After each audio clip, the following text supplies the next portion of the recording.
بسم اللہ الرحمن الرحیم۔ السلام علیکم، خوش آمدید گرلز۔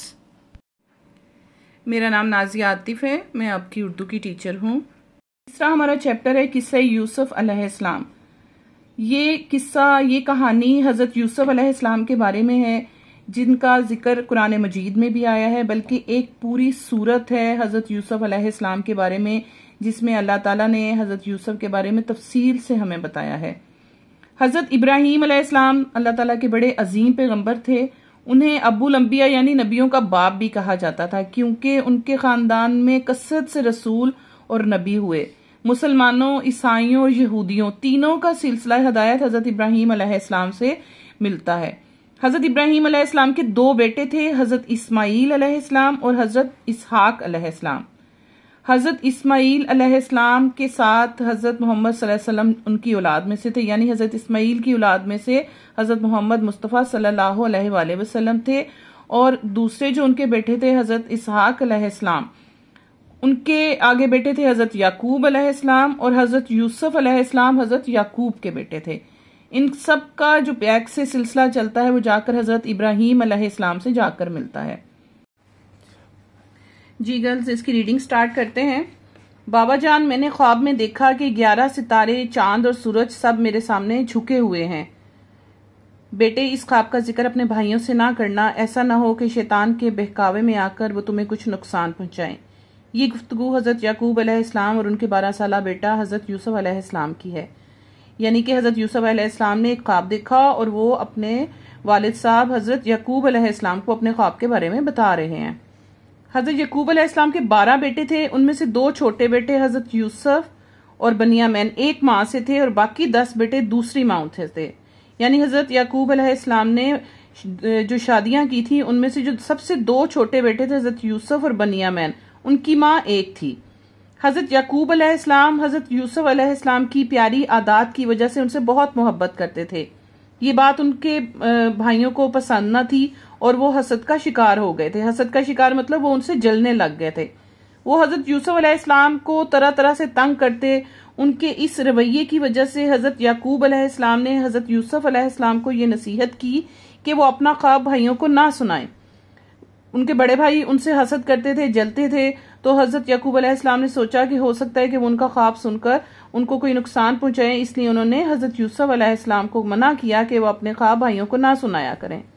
انہوں نے خواب کا مطلب سمجھاتے ہوئے کہا، بیٹا، اللہ تعالیٰ تم پر اپنا فضل کریں گے اور تمہیں خصوصی مقام، حکمت اور سمجھ عطا فرمائیں گے، اور اسی طرح تم پر انعام کریں گے جیسا انہوں نے حضرت ابراہیم علیہ السلام پر کیا۔ حضرت یعقوب علیہ السلام چونکہ نبی تھے، اس لیے اللہ تعالیٰ کی طرف سے انہیں اس خواب کی سمجھ عطا کی گئی کہ نبوت کا وہ سلسلہ جو حضرت ابراہیم علیہ السلام اور حضرت اسحاق علیہ السلام سے ہوتا ہوا ان تک پہنچا تھا، حضرت یوسف علیہ السلام کو منتقل ہوگا، اور وہ 11 ستاروں سے مراد ان کے بھائی اور سورج چاند ماں باپ ہیں، جو اس زمانے کے رواج کے مطابق حضرت یوسف علیہ السلام کی تعظیم کریں گے۔ تعظیم کا مطلب عزت کریں گے۔ یہاں تک آپ کو یہ سمجھ آ گئی ہے کہ حضرت یوسف علیہ السلام کو خواب میں اللہ تعالیٰ کی طرف سے نبی ہونے کی بشارت عطا کی گئی تھی۔ نیکسٹ پیج پر آئیں۔ حضرت یوسف علیہ السلام کے لیے اپنے والد کے دل میں محبت اور وقت دیکھ کر تمام بھائیوں نے مل کر ان کے خلاف ایک سازش تیار کی تاکہ انہیں راستے سے ہٹا دیں۔ انہوں نے منصوبہ بنایا کہ وہ یوسف علیہ السلام کو کنویں میں پھینک دیں گے۔ ایک دن سارے بھائی حضرت یعقوب علیہ السلام کے پاس آ کر کہنے لگے، ابا جان، آپ یوسف علیہ السلام کے بارے میں ہم پر اعتماد کیوں نہیں کرتے؟ اعتماد کا مطلب بھروسہ کیوں نہیں کرتے؟ وہ ہمارا بھائی ہے اور ہم اس کے خیر خواہ ہیں۔ خیر خواہ کا مطلب بھلائی چاہنے والے ہیں۔ آپ اسے ہمارے ساتھ جنگل بھیج دیا کریں تاکہ وہ ہمارے ساتھ کھیلے کودے۔ حضرت یعقوب علیہ السلام نے منع فرمایا، لیکن جب انہوں نے بہت اصرار کیا، اصرار کا مطلب ضد کی، تو خدشہ ظاہر کیا، انہوں نے اپنا ڈر، اپنا خوف ظاہر کیا، ایسا نہ ہو کہ تم کھیل کود میں لگ جاؤ اور کوئی بھیڑیا اسے کھا جائے۔ انہوں نے کہا، نہیں ابا جان، ہم وعدہ کرتے ہیں کہ ہم اس کی حفاظت اپنی جان سے بڑھ کر کریں گے، اور یوں نہ چاہتے ہوئے بھی حضرت یعقوب علیہ السلام نے اجازت دے دی۔ اس پیراگراف میں آپ کو سمجھ آ گئی کہ ان کے بھائیوں نے ان کو اپنے ساتھ جنگل لے جانے کی ضد کی، لیکن حضرت یعقوب علیہ السلام ڈرتے تھے کہ کہیں حضرت یوسف کو کوئی نقصان نہ پہنچ جائے، اور وہ منع فرماتے تھے، لیکن ان کی ضد سے مجبور ہو کر انہوں نے ان کو اجازت دے دی۔ روایت ہے کہ بھائیوں نے چراگاہ کے قریب پہنچ کر حضرت یوسف علیہ السلام کو بہت مارا اور گھسیٹتے ہوئے کنویں تک لے آئے۔ وہاں انہوں نے یوسف علیہ السلام کی قمیض اتاری اور انہیں کنویں میں پھینک دیا۔ حضرت یوسف علیہ السلام جب کنویں میں گر رہے تھے تو انہیں محسوس ہوا کہ کوئی کہہ رہا ہے، اے یوسف حوصلہ رکھنا، ایک وقت آنے والا ہے کہ یہ سب تمہارے سامنے مجرموں کی طرح کھڑے ہوں گے۔ وہ کنویں میں موجود ایک پتھر پر بیٹھ گئے۔ بھائیوں نے ان کو بہت مارا اور ان کی قمیض اتار کر انہیں کنویں میں پھینک دیا، لیکن حضرت یوسف علیہ السلام اللہ تعالیٰ کے نبی تھے تو انہیں یہ وہاں پر ایک آواز سنائی دی اور انہیں محسوس ہوا کہ کوئی ان سے یہ کہہ رہا ہے کہ یہ سب جو تمہارے ساتھ برا کر رہے ہیں یہ تمہارے مجرم ہیں اور ایک دن ان کو اس کا صلہ ملے گا۔ کنویں میں گرنے کے بعد حضرت یوسف علیہ السلام ایک پتھر پر بیٹھ گئے۔ ادھر بھائیوں نے ایک بکری ذبح کر کے اس کا خون قمیص پر لگایا اور حضرت یعقوب علیہ السلام کے پاس لے گئے اور روتے پیٹتے ہوئے کہا کہ ہم کھیل رہے تھے اور یوسف ہمارے سامنے ہمارے سامان اور کپڑوں کے پاس بیٹھا ہوا تھا۔ جب ہم کھیل کر واپس آئے تو دیکھا کہ بھیڑیا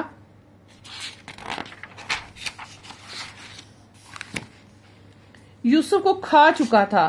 حضرت یعقوب علیہ السلام کو انہوں نے قمیض دکھائی جس پر خون لگا ہوا تھا۔ حضرت یعقوب علیہ السلام صدمے سے نڈھال ہو چکے تھے، لیکن قمیض دیکھ کر وہ سمجھ گئے کہ یوسف علیہ السلام زندہ ہیں، کیونکہ اگر بھیڑیا انہیں کھاتا تو قمیض ثابت نہ رہتی۔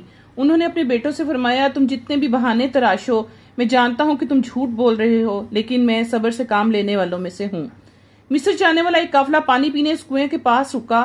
پانی نکالنے کے لیے ایک آدمی نے کنویں میں ڈول ڈالا تو اس میں ایک خوبصورت لڑکے کو بیٹھا پا کر وہ بہت خوش ہوا۔ اس شخص نے یہ سوچ کر کہ میں ان کو مصر لے جا کر غلام کے طور پر اچھے داموں بیچوں گا، اپنے پاس چھپا لیا اور یوں وہ مصر پہنچ گئے۔ اب یہاں آپ کو یہ بتایا گیا کہ جب وہ بھائی وہ قمیض لے کر خون سے بھری ہوئی حضرت یعقوب علیہ السلام کے پاس آئے تو انہیں اس بات پر بالکل یقین نہیں آیا کہ بھیڑیا حضرت یوسف کو کھا گیا، کیونکہ اگر وہ کھاتا تو قمیض بھی ہر حال میں پھٹ جاتی۔ تو انہوں نے کہا کہ مجھے تم لوگوں پر بالکل بھی یقین نہیں ہے، لیکن میں صبر سے کام لوں گا۔ ادھر اس کنویں کے پاس ایک قافلہ پہنچا جو مصر سے آ رہا تھا۔ انہوں نے پانی نکالنے کے لیے ایک شخص نے جب ڈول ڈالا تو انہوں نے حضرت یوسف علیہ السلام کو وہاں پر بیٹھا ہوا دیکھا۔ ان دنوں میں غلام بیچے جاتے تھے۔ اس شخص نے یہ سوچا کہ میں ان کو لے جا کر بیچ دوں گا اور اچھے پیسے کماؤں گا، اس لیے وہ ان کو اپنے ساتھ مصر لے گئے۔ یہاں تک ہمارا ہاف چیپٹر کمپلیٹ ہوتا ہے۔ انشاءاللہ نیکسٹ ویڈیو میں ہم نیکسٹ ہاف پڑھیں گے۔ امید ہے کہ آپ لوگوں کو سمجھ آ چکی ہوگی۔ آپ نے اس کو اچھی طرح پڑھنا ہے اور یاد کرنا ہے۔ اوکے گرلز، گڈ لک، اللہ حافظ۔